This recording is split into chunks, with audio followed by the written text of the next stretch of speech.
South Africa looking to be ruthless in the second test against the West Indies. We spoke about it earlier in our daily show. We gave some of Dean Algo's comments, speaking about what he thought about the performance in the first test and what he's looking forward to when it comes to the second test. We got a full panel on the show today because we'll be previewing the second test between South Africa and the West Indies. We've got a panel of a West Indies fan, of course, but he's torn between the West Indies and the Proteas. We've got Aditya as well on the show. We've got Abai, and we've also got a guest journalist with us on the show today, which I'm going to reveal to you when I bring him on the show. But we'll be talking about everything that has to do with the second test between South Africa and the West Indies. Let's get into it, guys, because it's a very, very exciting show.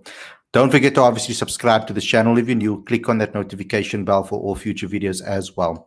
And let's get into the show. I'm looking forward to this one.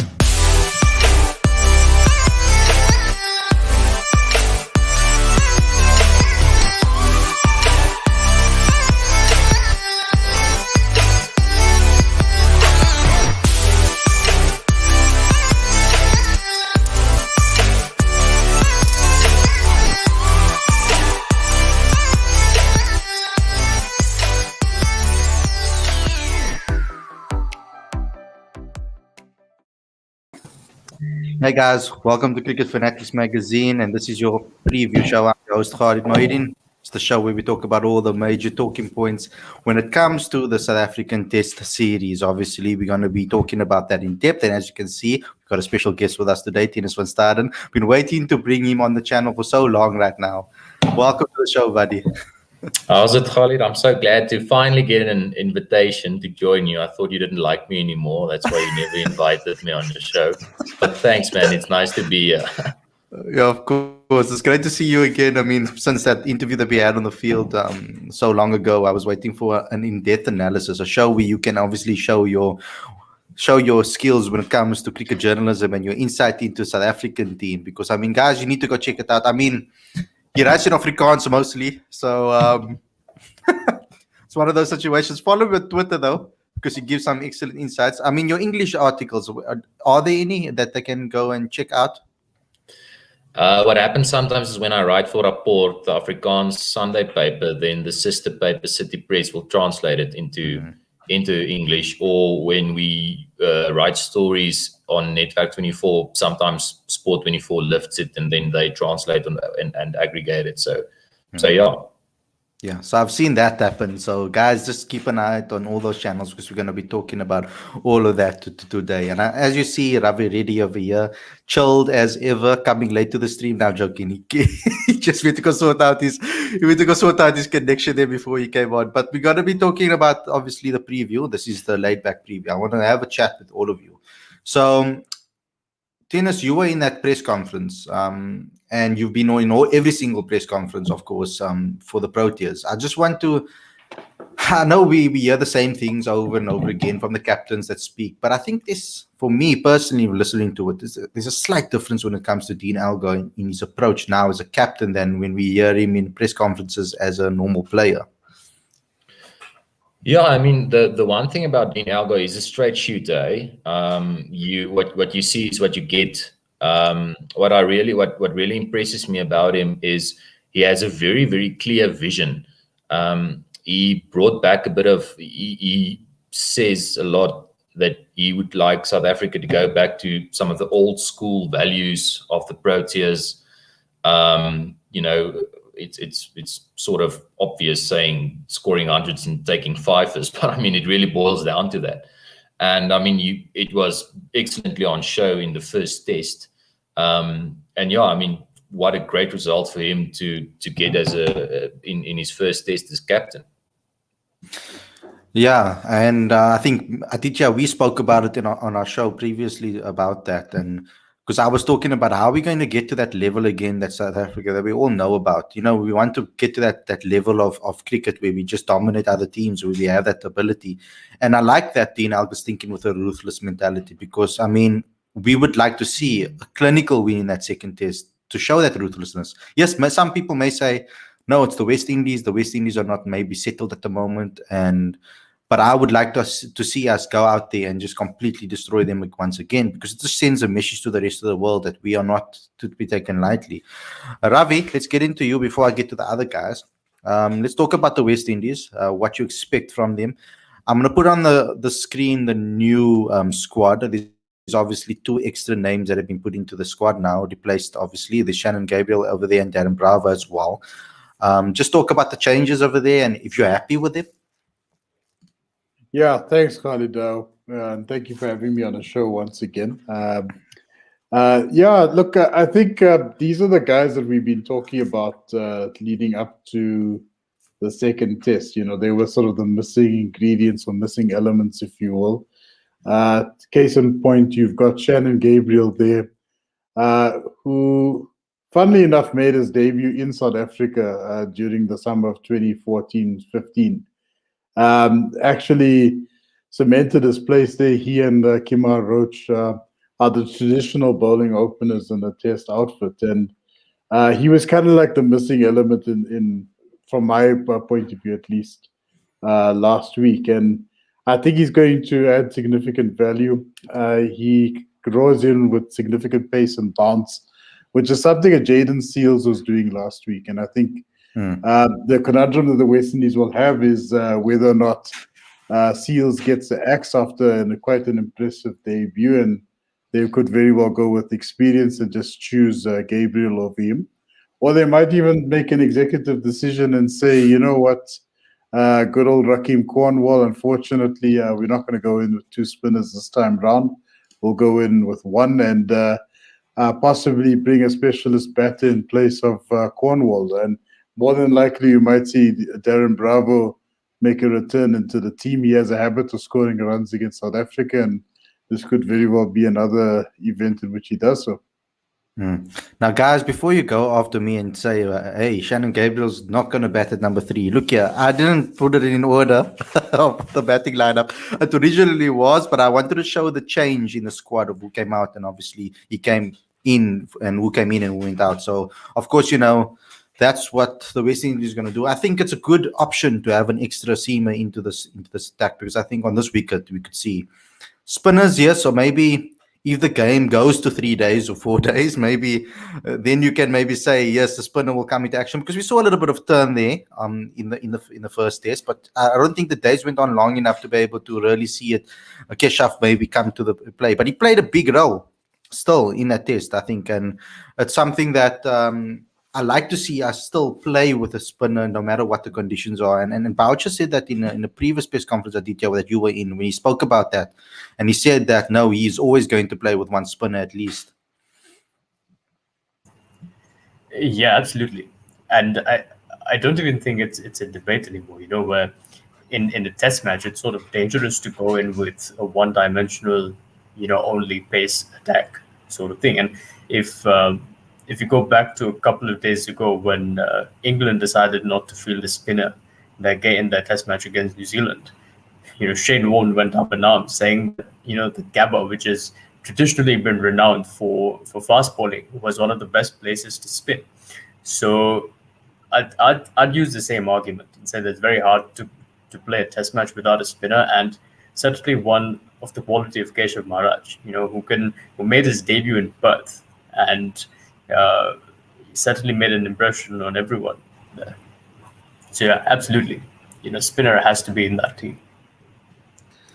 I'm just going to jump in here quickly and say we're going to give Tinus a little bit of a surprise here when he hears Abai speak. So Abai, you're going to be covering the test, of course, at least the final session. You've been in where you come from. I'm not going to spoil the surprise. It will be easier for you to obviously do the final sessions for us, and obviously I'll be rotating with some of the guys with regards to the lunch reports, etc. on cricketfanaticsmag.com. But what are you looking most forward to watching South Africa versus the West Indies in the second test? What are you expecting from the West Indies? Right. So before I give my insight, the game starts in the morning for me and ends in the afternoon. So that's a perfect time to watch and make notes of what goes on. But with regards to the Proteas, I think I most look forward to just seeing the same level of intensity, just keep the momentum going. I mean, the first game was fantastic, but it's time to slam the door. It's time to close out the series. So that's what should be the mentality going into this game. And your thought on who's probably going to be the standout player? Who do you think will be the standout player from a South African perspective? I will say Dean Elgar. I think a big score's coming. It has to be Dean. Tinus, from your perspective, who do you think? I mean, Dean would have been very knowing Dean. Obviously, we've seen him in plenty of press conferences, and when he doesn't perform, how upset he gets. It just has to be him that's going to stand up in this next test, don't you think? No, I think AB de Villiers would be the standout player in the first set. I'm kidding. I'm hoping for Dean. Dean must probably think it's Test cricket. Being a Test captain is the easiest thing in the world because you don't even have to take a catch, score a run, or take a wicket, and your team can still win in 2.5 days. But knowing Dean, I mean, he's hungry. Eh? He just loves to get in there, and I mean, he's been our most successful batsman over the past 5 years, 6 years. He's been. I think it's if he's not been the most prolific opening batsman with regards to runs, he's probably number 2. So yeah, no, I mean Dean will have a huge role to play. Obviously, we'll have to wait and see who wins the toss. Dean Elgar said in the press conference today that he's a bat first kind of guy. So I mean that could also add another interesting dimension because West Indies were criticised because they chose to bat first, and it sounded afterwards that they would still have bat first if they could make the decision again. So if South Africa bat first, it's going to be probably if we judge on the wicket that they got in the first test, it's going to be a very, very tricky first day.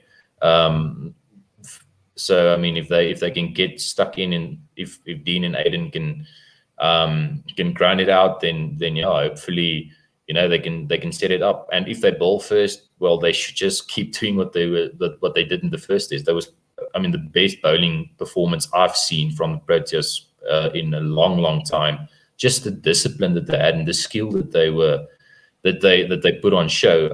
A guy like Lungi with the new outswinger to the right-handed batsman. I mean, that was fantastic. He was working on that, and you could see it so brilliantly. They had the ball in a string, all of them. So yeah, I mean, it's going to be interesting.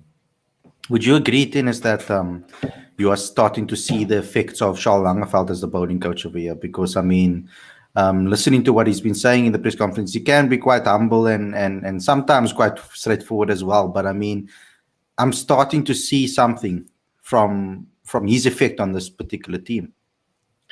Yeah, I mean, definitely. And I don't think that bowling or batting coaches always get enough credit. We're very quick to criticize them when things go wrong, but when the bowling starts, and I mean especially when you see bowlers getting upskilled, and that's literally what Lungi did. He got upskilled. He's a different bowler than he was. A guy like KG finding his groove again. Anrich Nortje. The thing about Anrich Nortje is very quick, but he's not only quick, he's accurate as well, and he's disciplined, and he's a smart bowler as well. He knows when to put the bumper down. He knows when to put it fuller. So yeah, Charles Langeveld spoke about working on the guy's skills, and I mean you can see that. You can literally see that in the game shaping up, and I mean for that he needs to get massive credit. 100%. I'm going to come to you later a little bit about the coach because that's something we really need to speak about as well. Ravi, where are you sitting now with this particular game? Are you like torn now, saying no, you want a 1-1 because it's just both teams win, or do you want to see the Proteas really give the West Indies a proper hiding? You're not the first person to ask me that question today. Funnily enough, like you're probably number 5 on that list. I would love to see the Proteas come up with an away win because they haven't had one in 4 tour outings. I read Firdousa's article earlier today, or I should say a few hours ago, where I think England, India, and Pakistan, or South Africa at least came up short. But we must also bear in mind that the West Indies home record for the last couple of seasons hasn't been bad at all. They've beaten England. They took out Sri Lanka quite recently, and I think the season before that they did quite well against Bangladesh. Small teams, some people may argue that, but in my opinion, a win is a win. So given that, I don't think this particular test is going to be an easy walkaway victory for South Africa. I think one of the gentlemen in the comments was talking about the West Indies batting lineup being quite weak. I think it's going to come down to selection tomorrow. If they choose Darren Bravo, who's by far probably one of the most experienced batsmen in the lineup, I think that could be a game changer right there.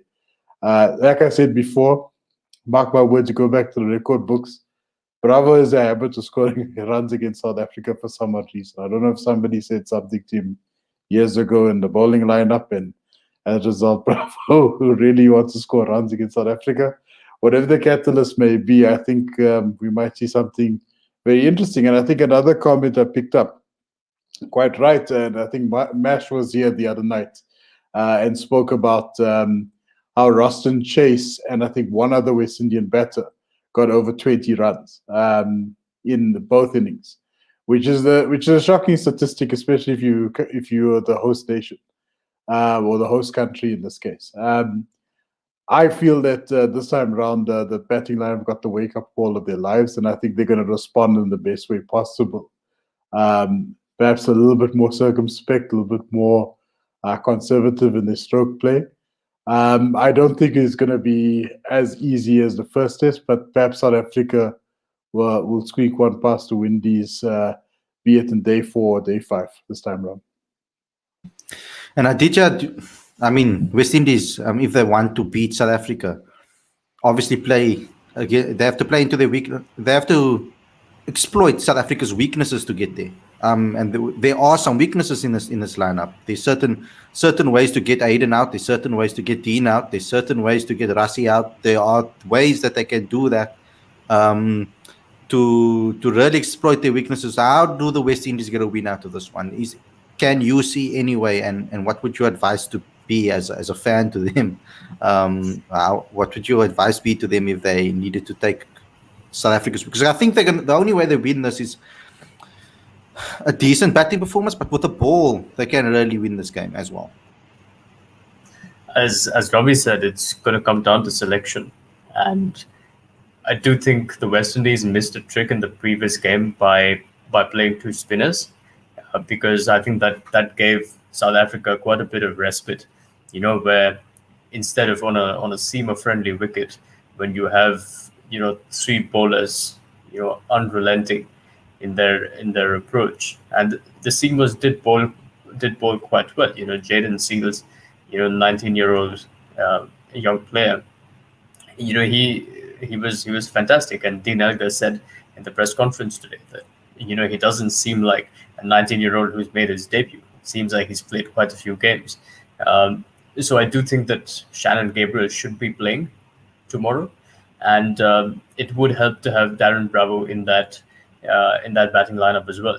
And but there is something about the West Indies batting lineup that you look at the names on that lineup and you feel like individually these players are quality, they're good, but collectively there's something missing, and perhaps it's something mental, or whether it's a technical flaw in their games that they need to overcome, because the West Indian batsmen didn't seem to have too much of a problem facing New Zealand and facing England in away conditions, but they do seem to be having a problem facing high quality pace in their home conditions. So I do think that's probably down to preparation, but I do hope that collectively they find a template of some sort and try to find a way to get 350, 400 runs in that first innings if they're batting first. In addition to that, I think South Africa's biggest weakness is that over time, the top order hasn't had a collective performance also. Individually, a couple of players, Aiden and Rassie, have done well in Pakistan. Quinny did well in the last game. But I would like to see, if assuming Kyle Verreynne plays tomorrow, I'd like to see him score runs. If Keegan Peterson's definitely going to play, so I'd like to see him score runs as well. And the captain too. So I think for both teams, it's important for the batting order to perform collectively. That to me is the key to victory. So, Abai, I'm going to ask you the $1 million question over here because we're still waiting. Tinus, you haven't heard anything about Temba yet. I haven't picked up anything either from Cricket South Africa yet about his fitness. I don't. This is just an educated guess, but I don't think he's going to play. Yeah, I'm also thinking exactly the same. So, I'm going to give you the hard question, Abai, over here. And he disappears because he has to answer the hard question. Okay, so Tinus, wait, here's he back. You run away when we ask you the hard question, Abai. You back? My connection just suddenly, it just kicked me out of the stream. So I missed like the last minute and a half. What happened? Do you have load shedding in California as well? Oh no, my computer just froze. Yeah, it's okay. Look here, so you don't have to worry about the last minute and a half. Aditya was giving some good insight. You can go back and watch that. But what I want to ask you is the $1 million question, and that is because we're not sure if Temba's going to be fit or not. We are assuming that he's probably not. Otherwise, we would have heard about it already. Probably one more late fitness test tomorrow before the game might decide whether he's going to or not. But these were the teams that played in the first test. If Temba's fit, what would you do? That's what I want to know. Would you drop Kyle Verreynne or would you give Kyle another shot? That is the $1 million question. All right, so I think right now I'd lean towards giving the benefit of the doubt to the younger players. So I would say give Kyle Verreynne another game, and I think Bavuma would be.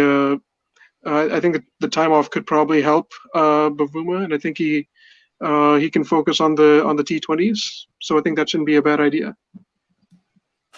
Tinus, what would you do? I mean, it's a difficult question because I mean, Temba's been a soldier for South Africa over the last couple of years, but there has been question marks over him. There has been certain question marks. There's always question marks when we talk about Temba on these streams. What's your opinion on him, and whether if he is fit tomorrow, do you play him or do you give Kyle another shot? Because I feel, that can be also taken in different ways. Yeah, just firstly, my take on Temba, he's a quality player. He's obviously, it's no secret that he doesn't have the numbers that he would have liked to have by now. But I mean, he's a quality player. He will get more centuries the more he play. But with regards to your question, if Temba's fit, he's going to play. That's just that. What I would do is irrelevant. If Temba's fit, that's he's going to play, and that's been a theme throughout Mark Boucher's coaching stint now, that he has certain number one players, the first picks, if you will, and if those guys are fit, they play. We saw that in the ODIs, because if you remember last year, just before lockdown, they whitewashed Australia 3-0, and some of those players then in the next ODI series that was almost a year later against Pakistan, guys like Janneman and Kyle Verreynne, there was a huge outcry about that, but Boucher just said, no, listen here, these are the senior guys, these are the first choice picks. If they are available, I'm going to back them. So I mean, that's quite an interesting dynamic, because it cuts both ways. In the first instance, it should give you a lot of confidence as a senior player, or if you're established in that position, that you're going to get backed. You're not just going to get dropped after one poor performance. But on the other side of the coin, it can probably be disheartening to some of the younger guys, because they can toil hard, put in great performances, and then they know that, listen, I'm just keeping someone's spot warm. So that's quite a balancing act for the coaching staff. But yeah, long answer to your short question. If Temba's fit, he's going to play, but I don't think he's going to be fit. I think Kyle Verreynne will get another chance, which is probably good, because he didn't make the most of his first chance. Yeah, maybe a bit of nerves, maybe just, I don't know what happened there, but it wasn't the best shot. But yeah, if Temba's fit, he'll play in Kyle's place, but I don't think Temba's going to be fit. So I think we'll see the same 11 tomorrow. It's funny because I hardly see him play a shot like that in domestic cricket. So it was quite weird for me to see him play like such a risky shot at that time of his innings. He normally takes risks a little bit later on. Let's talk about Boucher. I think that's very important that we do talk about Boucher because Boucher is someone that has been getting scrutiny. There were certain things that worried me about him, and this is my personal opinion, not the views of Cricket Fanatics magazine, but there were certain things that I was worried about. Like when he came into his press conference, he started saying, like, for example, that he wants to teach guys certain techniques or try and get them to play in a certain way, which I was worried about because I would like to see them pick players that play in that brand of cricket rather than change players into that brand of cricket. His record as well has not necessarily been that good. It's in the mid 30s percentage, 33s. For win percentage, I think it's 36. I think it is before this particular game, of course. Not the best series record, of course. Winning games here and there. No, my biggest concern is the transition of youngsters into the squad. I want to see a vision. It seems like he's going for experienced players as his main push forward, and maybe not giving those young talents a chance early enough. You know, Tinus, you would have heard the jokes in the press box about me liking the young players, but I mean, like, generally speaking, I think that planning for the next Test Championship would have been my priority, and maybe putting guys like Carl, Reinhardt, and I know Reinhardt's situation now currently is different, but putting those youngsters in the side would mean that you need to drop a guy like maybe Rassie and Temba or one of those type of guys to give these youngsters an opportunity, which is not going to be necessarily very favorable with the guys that actually know their cricket. But your thoughts on Boucher so far? Is the scrutiny that he's getting from fans on social media, etc., and around, is it fair, would you say? Sure, that's a very, very difficult question. It's so tough to answer these questions because it can easily look like I'm batting for Boucher or I'm just saying no, he's useless. But so the thing is, you ask if it's fair. I mean,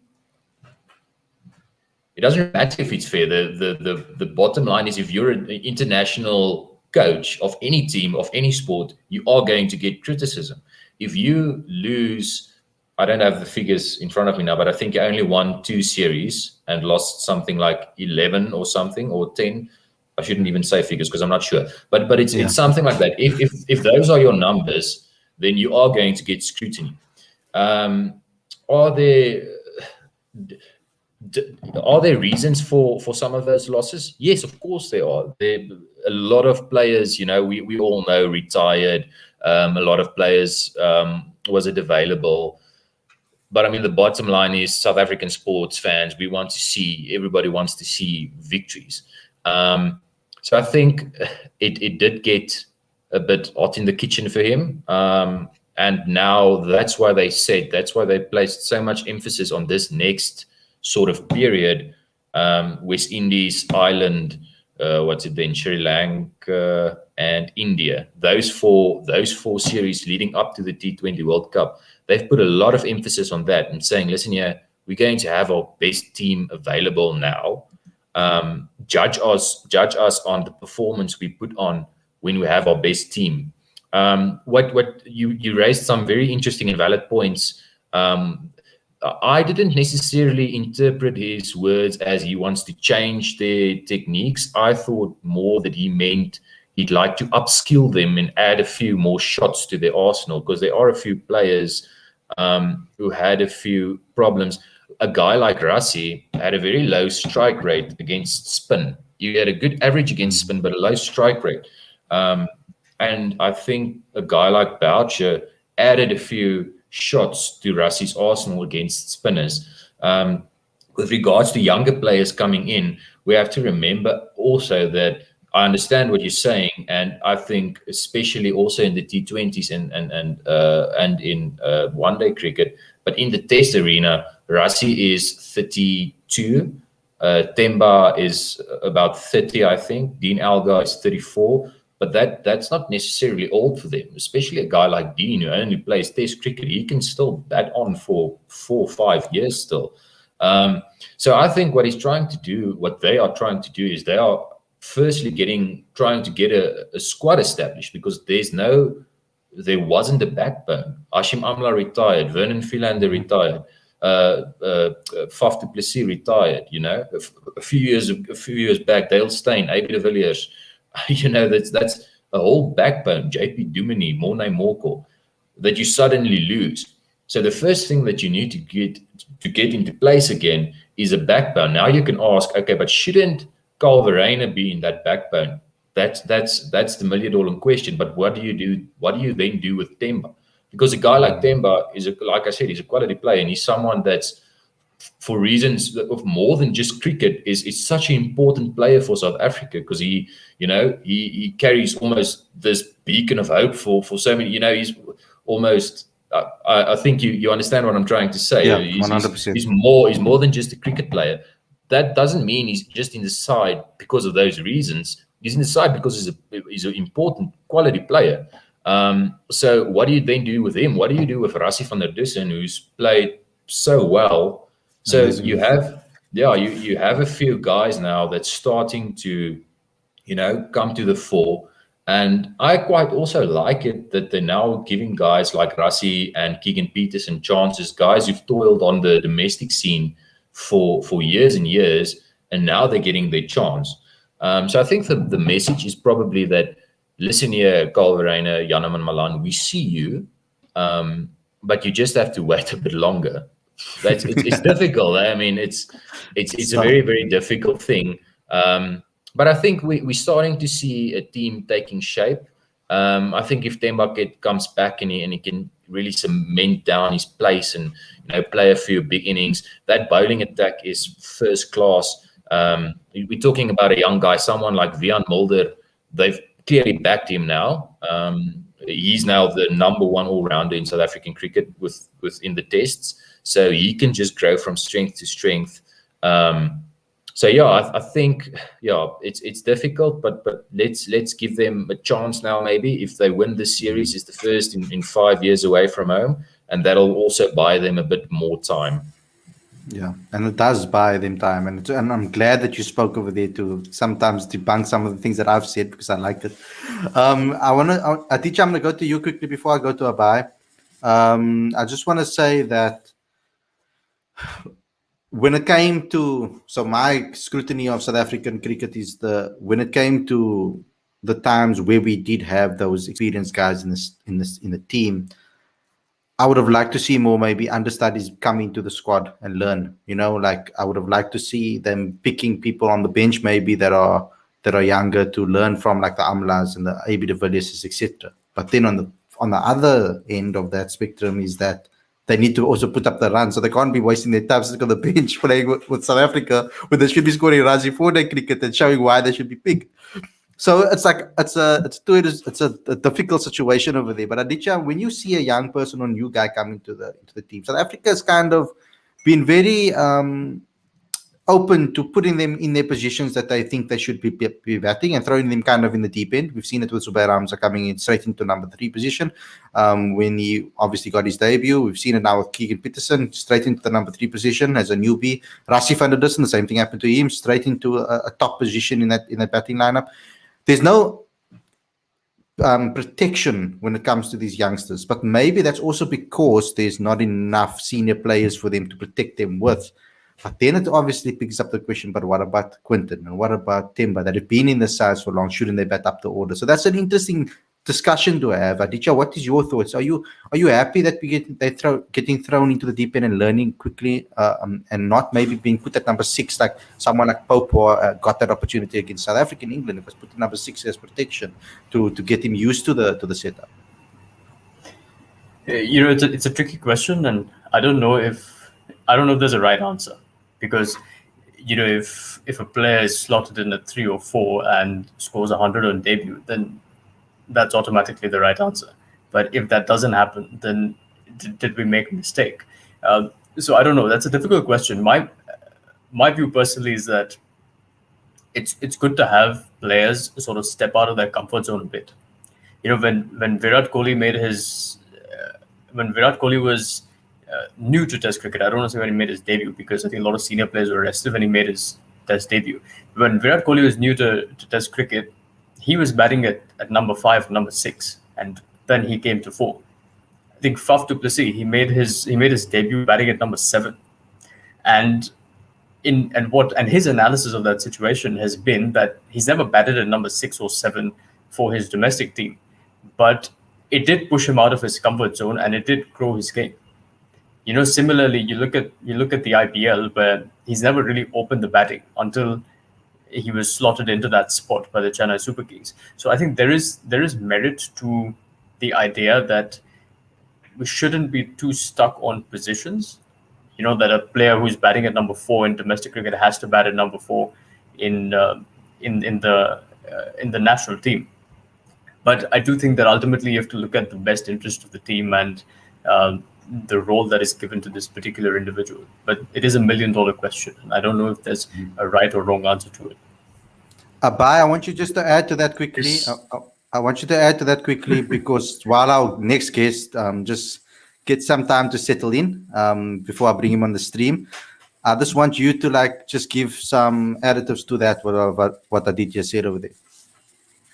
All right. So first thing I wanted to say is I guess it depends from player to player. Like, for example, if we look at Dean Elgar, he I think when he debuted in Test, he was at number 7, and he scored his first 10 at number 7.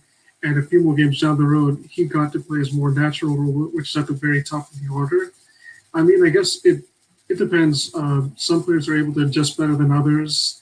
And I think going back to what Tinus said a few minutes ago, the $1 million question, or I should say $1 million question, would be what? It involves a Proteus, so I think it sounds more appropriate. But anyway.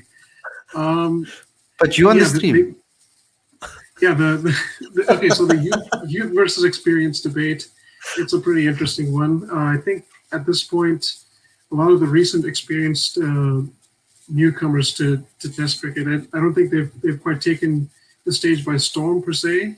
They've done nicely from, like, for example, Rassi van der Dissen, he's made a few good half centuries, but hasn't quite converted it to a big score. So I think it probably might be a better idea to back guys like Kyle Verena for an extended period of time, and I feel pretty confident that he will come good. Right. Yeah, awesome. Okay, Ravi.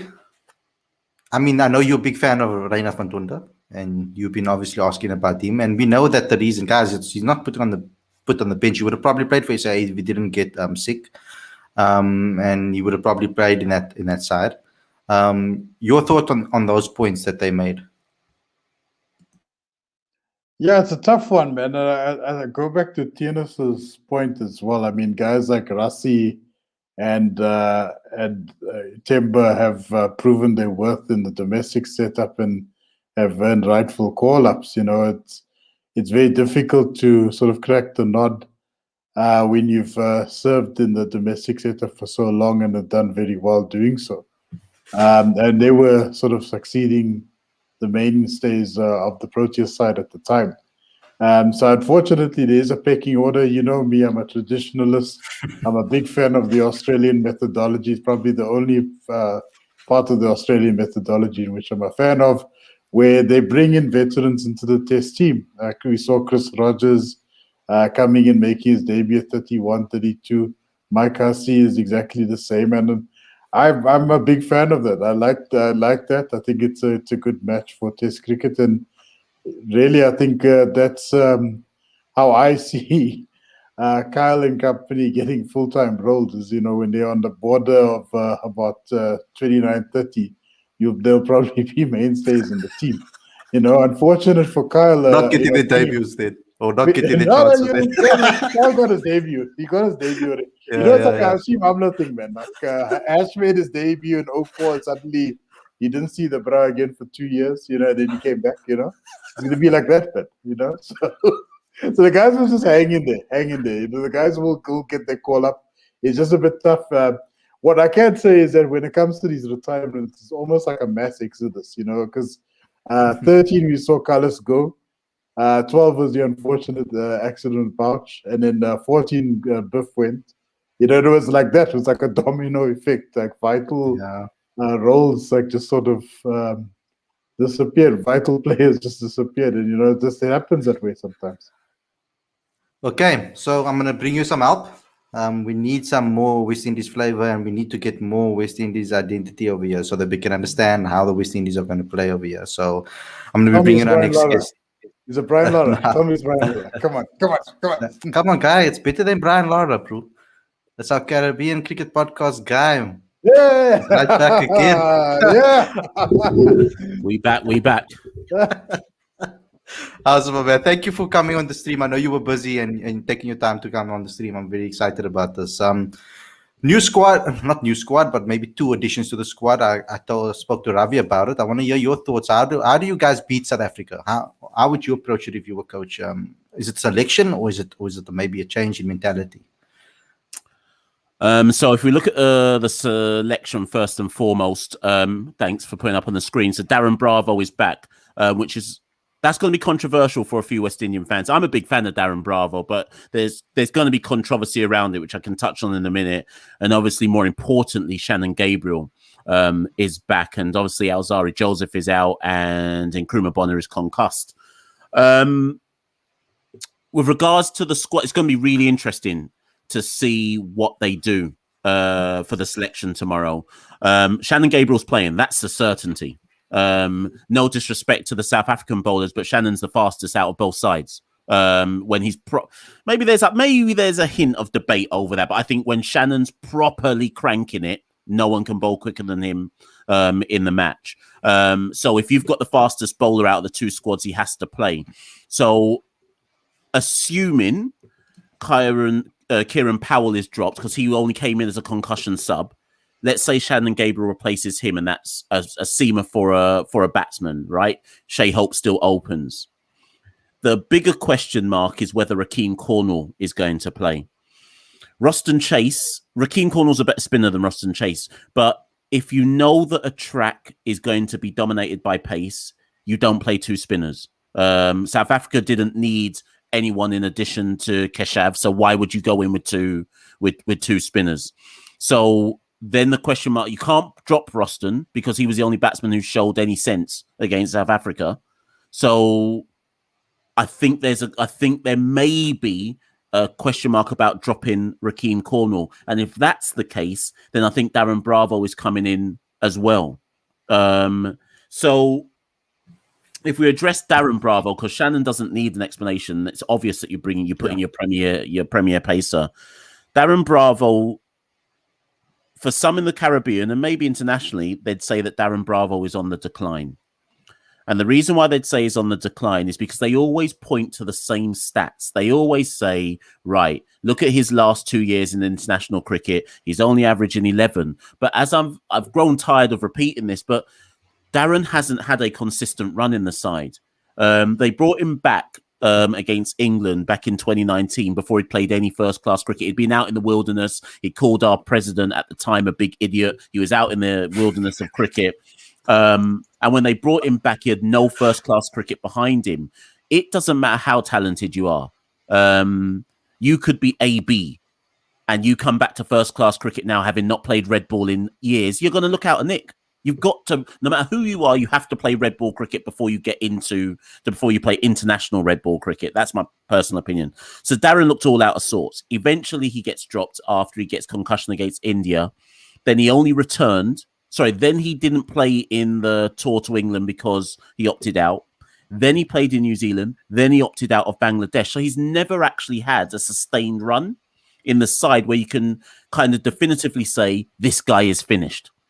Now, the reality is, and this stat is probably more damning of the West Indian batting than anything else that I could point to. Darren Bravo, even now, after all of his struggles since 2019, statistically speaking, he's still the best batsman in the region in red ball cricket in terms of proving that he can actually play against all types of attacks in all types of conditions and do well. And that's why they haven't given up on him. And that's why it's not surprising to me after seeing them look completely out of their depth against the South African Pacers to maybe look at their most experienced batsman and say, well, maybe what we need here is actually some experience. Someone who's played against South Africa before, understands the kind of rigors of what's required in international cricket. That doesn't guarantee he's going to play, but that might give you a bit of understanding about why he might have been selected in the 13. And I couldn't really say hand on heart if he's going to play or not. But in terms of returning to your actual initial question, how do West Indies do anything about South Africa? I don't really know. Let's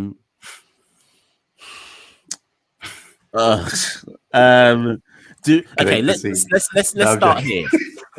Listen, I wish it was England and not the West Indies. Let me say that, because I have a soft spot for the West Indies. I'm stressed just even thinking about it. But the big question mark really is: do we bat first or do we bowl first? Because of what the Pacers did to us on the first day. If we win the toss again, and even if Dean Elgar wins the toss, do you bat first? Whoever wins the toss, what are they going to do? And I wonder if there's going to be like a knee-jerk reaction where it's like, oh, well, batting first didn't work, so we just have to bowl first, as opposed to looking at what the conditions are. I hope you see where I'm coming from with that. And I hope we're not playing the situation of the last test, almost like making our decision before we've even seen what the situation is for this particular test. So I don't think they should be afraid of batting first if the conditions favour batting first. I hope there's no like preconditioned, well, that didn't work, let's now do the opposite. We know that Dean Elgar said he wants to bat first if he wins. So really? Right. Okay, I didn't know that. Okay. So my gut feeling would be to bat first as well, personally. I don't think we should be running scared. And generally speaking, ultimately, if you listen to what Jason Holder, Phil Simmons, both of them said the same thing in the press conferences that I went to. At the end of the day, we didn't bat well. And it's not about conditions. It's not about who the South African Pacers are. We just didn't bat well. Not all international sides would have been skittled out for 97 in those same conditions, as well as South Africa bowled. So I would be inclined to still bat first and put scoreboard pressure on South Africa and trust your technique, trust that, go back to basics, follow Roston Chase's example, because more often than not in St. Lucia, if you bat first and you bat well, you win the test match. So I still think that should be the case going forward. Yeah. Okay. So I'm going to give an opportunity to everybody because Michelle wasn't here for the first half of the podcast, of course. So I'm going to give everybody an opportunity to ask him some questions. So I'm going to start with Abai, and then we can go around the screen, Ravi, Aditya, and then lastly Tinus.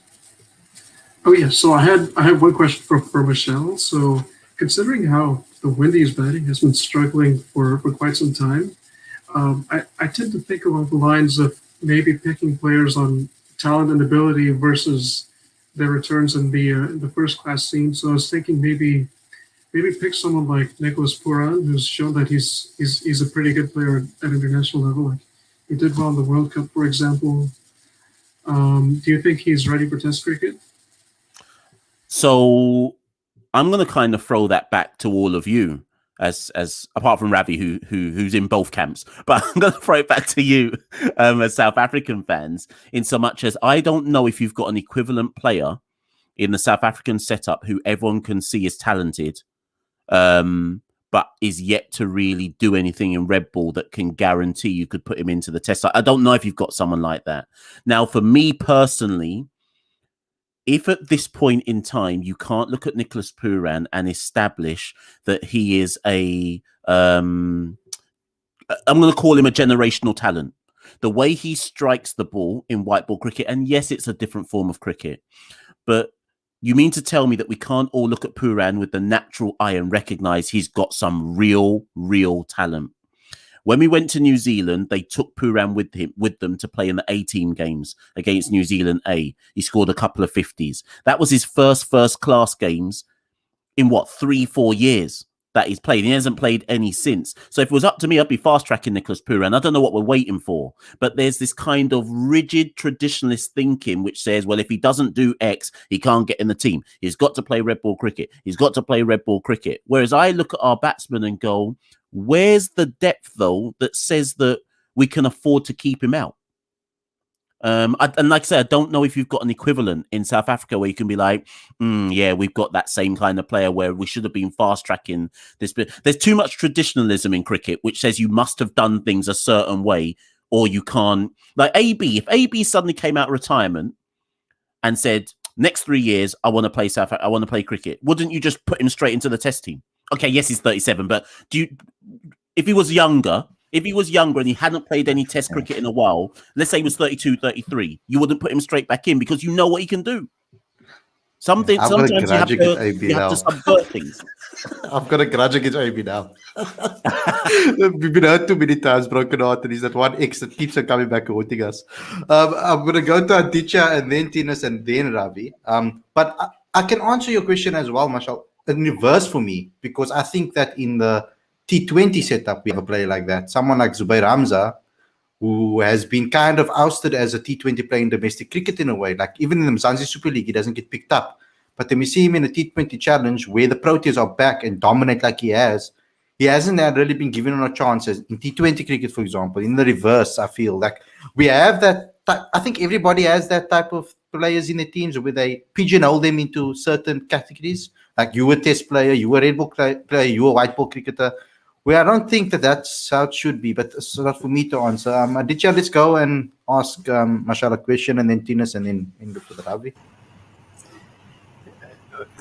Mash, can you shed some light on the West Indies' preparation for this tour, and if you think that they were adequately prepared with respect to game time and match practice for all the players? So we did the best that we could do given the situation within the pandemic.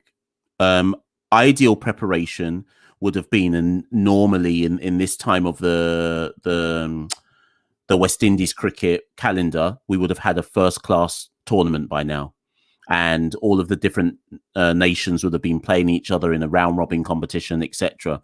The reality is, and this is where West Indies is so unique and almost in the context of a pandemic, it holds us back because each island has its own attitude towards the pandemic. So, for example, Trinidad right now is shut down.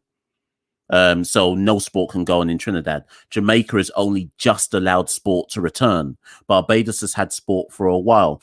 You can't coordinate anything when different islands are doing different things.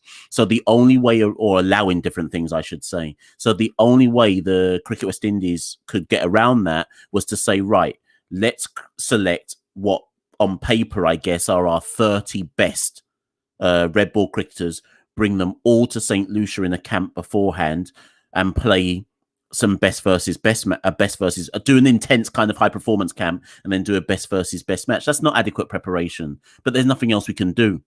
So, and then there's also a part of me though, which also says, how do you adequately prepare for bowlers of the like of, well, we don't need to name your bowlers, but how do we prepare for them when we don't have anything like that on a regular basis in the Caribbean as well? But the flip side to that, we went to New Zealand and made runs, and their attack is their attack.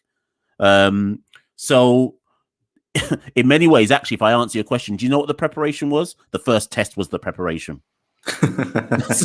so we'll see how well prepared we actually are now looking at the second test. Tinus, doesn't that remind you of that press conference that we sat in against India when the batting coach at that time, because I said, no, but we don't have you, we're not used to Chahal and seeing him bowl, that's why we're struggling.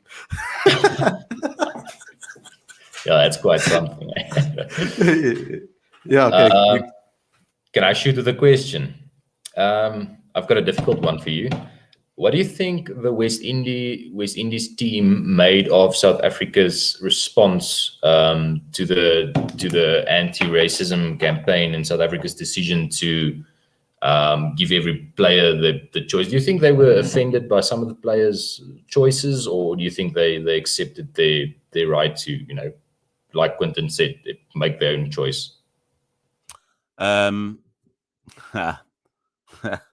So there's an elephant in the room about this, and I think was it Vince, not Vince, Telford. I don't know if you've read the article that I'm about to reference in a second, but I had no problem with South Africa, giving the players the different choices.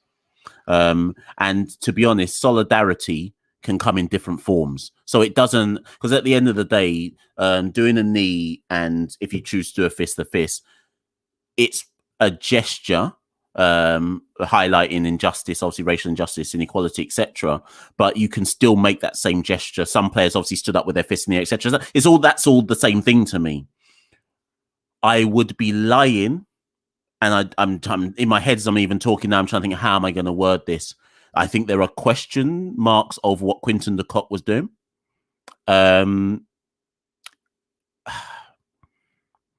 Sometimes when you choose not to do something, you are making a point when you're not doing it. And I just don't buy his excuse. What did he say? It wasn't even an excuse. He said, you don't have to. I think he said something like, you don't have to do anything. You don't have to be forced to do anything. Okay, cool. But by not doing something, what are you saying then? And then what made it more confusing and left me with more questions, Quinton, is, but he was fine doing the thing for the rhinos or whatever it was he was doing when he hit his century. So clearly, you know that you can make gestures if you want to. And I want to give him the benefit of the doubt. I'm trying my hardest to give him the benefit of the doubt. But if you can make a gesture for something like that because you believe in it, by default in not doing something for something else, aren't you saying because you don't believe in it? Now, he would say no. I'm fairly certain he would say, no, that's not what I was doing, but that's the way it looks. And now, obviously, they're going to do the same thing in the second test. So I'm intrigued to know what Quinton's planning to do in the second test. Is he going to dig his heels in and be like, no, I said what I said and I'll do. I don't know Quinton de Kock. I don't know his character. It's a tricky one. It's a tricky one. And then, of course, the other thing is, of course, South Africa's got their own history. So forget West Indies for a minute. South Africa's got its, which we don't need to go into, but South Africa's got its own history, which makes this, you could argue, closer to home and more relevant than it would do for I don't know, Bangladesh. When we played Bangladesh, they all did it. Do you know what I mean? So there's some difficult questions to be asked about this. But I'm going to opt out. Opt out or try to answer them. Yeah, it was for me personally. I mean, I don't know what you thought of it, Tinus, because you asked the question in the press conference. I felt a bit, I don't know, let down a bit by that, because, I mean, if you don't stand against, like, I can understand certain people want to say, use the excuse or say that, no, it's the BLM movement is a political move and a political stunt. Remember, guys, this is my views, not Cricket Fanatics Magazine's views. And it's a political move, and the BLM movement is a political thing in America. And I get that some people want to say those type of things and use that as a reason for them not doing things. But raising the fist was supposed to be about discrimination for everyone and all. It was supposed to be for gender equality. It was supposed to be for our history. It was supposed to be for racism. There was multiple things, just raising the fist, and some of the guys decided to do that. Like Michelle said brilliantly, by you not doing something, it could give off the wrong message. Now, this wasn't shown on TV, and I think that kind of saved Quinton a bit. Yeah, 100. Because that would have been straight on Twitter if that happened. Someone would have captured it and put it on Twitter. There were some small little photographs that were thrown around, and maybe a tweet that came out by one of our colleagues, Tinus, as well, about it. And I don't know, as you as a journalist watching that and seeing that, I mean, you asked the question. What was your take on it? You don't have to. You don't have to give a straight out answer if you don't feel comfortable doing it either. It's a sensitive topic. Should have a stream about this alone. Yeah. Yes, it's a very difficult debate, eh? I think one thing that I will say is I think the debate lacks a lot of maturity, and I think both of you had well articulated thoughts about it, but that's the problem with Twitter. Twitter is like a screaming match. It's like a street fight. It's hideous. Sometimes I hate Twitter. My thing was that it's difficult, eh? The reason I asked Quinton the question was because I knew that I have readers that would like to know, what are your reasons? Could he have answered it better? Would it have been better to give an answer? Probably. But I mean, I also respect his decision not to give an answer. But then you should know that you're going to take criticism, like Michelle said. That there are people who feel like by not making a gesture, you are actually saying something. But now, just to show you how divided South Africa is that a lot of our readers who are Afrikaans people, they're literally saying, you can go look under the articles, because obviously I reported who did what, not passing judgment, because I mean, I don't care, either way what you do, but just the comments beneath it, people saying Quentin's the only person I have respect for, so that's just it just shows you, I'm not passing judgment on what they're saying, but it just shows you how divided the South Africa actually is. So for that reason, I think it would have been better if someone can come forward with a well-articulated reason, because if you're not doing it, there's a reason why you're not doing it. If you're uncomfortable, there's a reason why you're uncomfortable, but tell people then. Let's all learn together. But then a lot of the guys are probably also scared to get absolutely bashed on social media and everywhere. So it's such a difficult conversation to have. Like, I mean, I've heard so many times, just an open and honest discussion needs to be had amongst all of us. I think as a community in South Africa, we have these platforms to talk about this open and honestly, and I think that needs to take place at some point. Maybe I should do a stream down the line where I invite a whole lot of people on and we just discuss this open and honestly, with no boundaries, with no judgment at all, because that's the last thing that I want to do, is judge anybody for their decisions that they make. But let's not get into this too much. Let's just wrap the stream up. Let's get our final thoughts of what you guys think is going to happen in the game tomorrow. We can start with Tinus, Aditya, then Abai, and then we can give Ravi and Michelle what you guys think is going to happen. I hope it doesn't rain, because that'll suck. I don't know what the weather forecast is. I did hear that they are forecasting a lot of rain. But yeah, I hope for a good test. I hope the West Indies, and I believe they will be a bit better in this test. So that we can see a nice contest. I mean, that's all I really want, is to see a good game of cricket. Aditya, final thoughts? I'm gonna second what Tinus said. Hoping for a competitive contest. I think West Indies will perform better to make a few selection decisions. But in saying that, I do think that South Africa will capitalize on the confidence that they've got from the first Test match, and they'll put up another, clinical show, in Dean Elgar's words. Yeah. Abai? Just muted, bro. Yeah, I have the forecast, so you want to share that real quick? Okay, cool. I'll do that.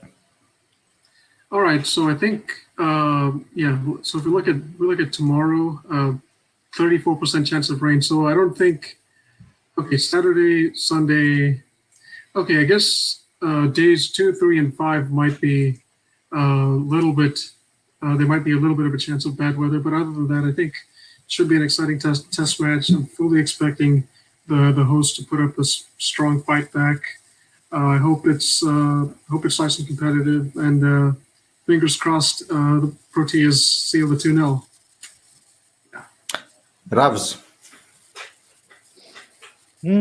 Okay. I love to ask you. Okay. So I know at the beginning of our commentary and our discussions about the series, I said 1-1. I had a belief that the Windies will come back. I think there's just going to be too many changes they'll need to make in a very short space of time in order for this to happen, for the Windies to come back resoundingly. However, I've seen the impossible happen before. That's the majesty of watching West Indian cricket. You see the unexpected happen time and time again, right? What I will add to that is I think there's going to be some very interesting selections tomorrow, some interesting decisions on the field. I suspect, and I think this has been the general theme of tonight's discussion, that we will see Darren Bravo and Shannon Gabriel come in. The question is who's going to get the chop, who's going to get the axe. It's highly unlikely they're going to go in with two spinners with Cornwall and Chase. I think Chase, on the basis of his batting form and his score in the last innings, more than likely he will remain in the team, and Cornwall will likely get the axe. And it's just a question as to whether or not Seals, despite his impressive performance, whether he would have to make way for Shannon Gabriel. I don't know. I mean, the two of them, between Roach and Gabriel, they've been a fantastic opening bowling partnership for many seasons, and I would hate to see them not being given another go once again. So we'll have to see how that pans out. I think I'm hoping that the Windies actually don't kick the can down the road and actually stay with the original tactic. They must obviously base their decision on whether or not they win the toss, whether to bat first or to bowl first. I just hope, if like what Mash was saying, that they don't choose to bowl first on the basis that the last test didn't go as planned. I just hope that they, play some courageous cricket and try to pull off a win out of nowhere.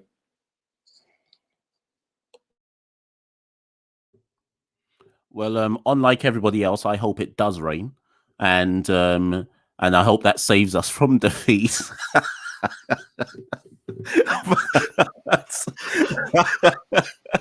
But if it doesn't rain enough to make sure we don't lose, then you know what, we can't bat as bad as we did in the first test twice over. I can't see it happening. That doesn't necessarily mean we're going to get a score over 300.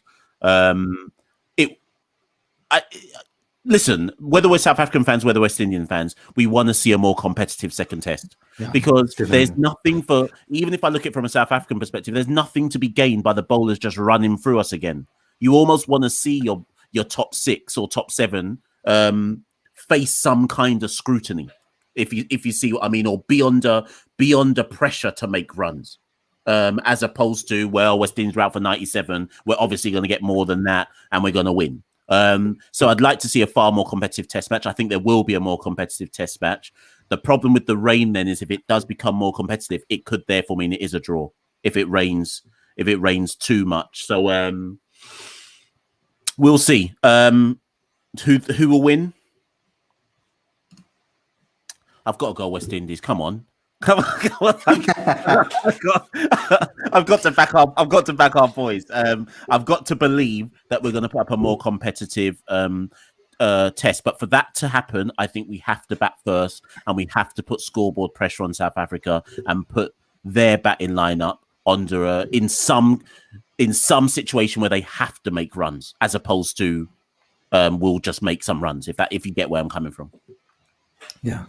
So, guys, we're going to wrap it up now. That's it. You know where to find Marshall, of course, and his podcast. I'll put it up on the screen once again if it does up. Carib Cricket, of course. You need to go to Carib Cricket at Carib Cricket on Twitter and Instagram as well.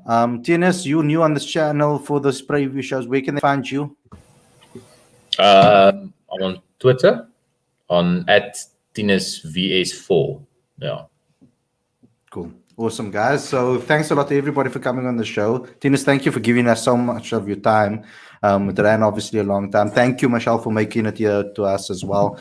And Aditya, as per usual, I'm always going to say thank you to you, as well as Abai and Ravi. Thanks a lot for coming on the show. To all the fans, thanks for tuning in. Don't forget to subscribe to this channel and click the notification bell for future videos, of course.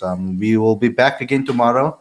With a lunch video just to chat about what's happening, or we'll just give you a daily show dependable on how we feel. Me and Aditya have to come together and decide how we feel about that one. But yeah, we'll see you again tomorrow with another show. Take care, everybody, and enjoy the cricket. And also, Stay on cricketfanaticsmag.com for all updates on the WTC, because our teacher will be giving his analysis on those games as well as best as he can. Take care, everybody, and we'll see you again very soon.